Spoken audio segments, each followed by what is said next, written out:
Tonight, there are mixed reactions following a video statement released by Hamilton's police chief regarding last week's events at JC Beemer Park and the dismantling of an encampment there following a fire.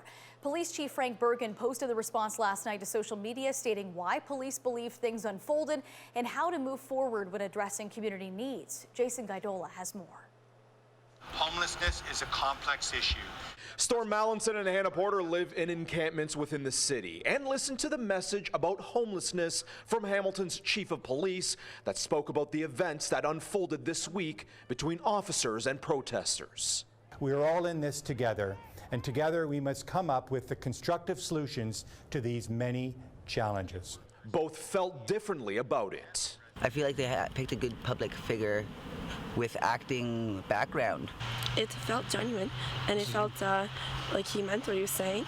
Yesterday evening, Hamilton police released this recorded response through social media, showing Chief Frank Bergen addressing the public regarding the multiple clashes, showing demonstrators crossing police perimeters and police tackling them. Once at JC Beemer Park, following a fire and an explosion at an encampment.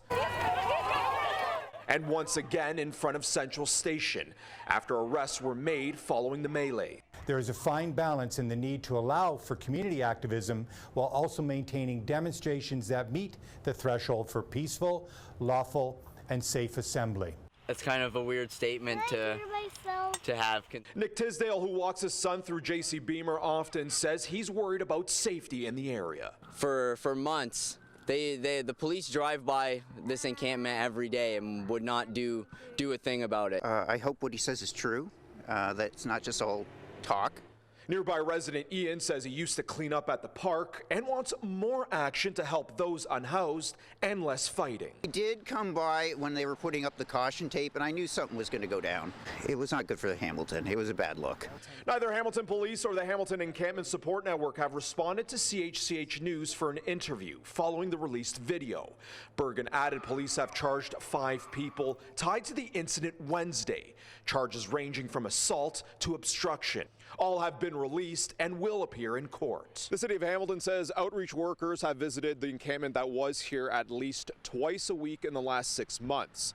And they also say since the start of the pandemic, roughly 485 families experiencing homelessness have been housed. As for Storm and Hannah, who were visited by bylaw today, say evictions weren't given out just yet. They say a stronger response is needed to help people like them. If the city started listening to what is needed to change in order to fix the problem instead of just trying to displace the problem. All avoidable, because if there's just more understanding on between police and the homeless and the community, it'd be a bit more easier for people to get along. The Hamilton Encampment Support Network will hold a press conference at 9 o'clock tomorrow morning to talk more about the arrests. And since the arrests, we have requested an interview with the chief of police. And once again, he has not responded to our request today.